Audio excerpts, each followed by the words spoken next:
చేసుకోమని చెప్పి ఆల్రెడీ వాళ్ళని కూడా రిక్వెస్ట్ చేయడం జరిగింది. దాంతోపాటు బంగారస్తు వ్యాపారస్తులు కూడా 16 కెమెరాలు వాళ్ళ ఏరియాలో ఉన్నాయి. ఇంకొక అడిషనల్గా 16 కెమెరాలు పెడతామని వాళ్ళు కూడా ముందుకు వచ్చారు. అలాగే క్లాత్ మర్చెంట్ అసోసియేషన్ వాళ్ళు కూడా వాళ్ళ దగ్గర ఉన్న కెమెరాస్ ఇండివిజువల్గా ఉన్నాయి. అయితే ఎక్కడెక్కడ ఇంపార్టెంట్ జంక్షన్స్ ఉన్నాయో వాళ్ళు కూడా పెడతామని ముందుకు వచ్చారు.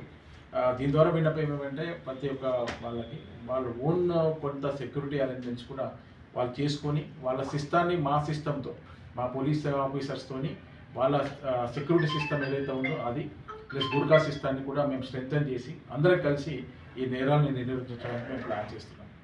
ఇది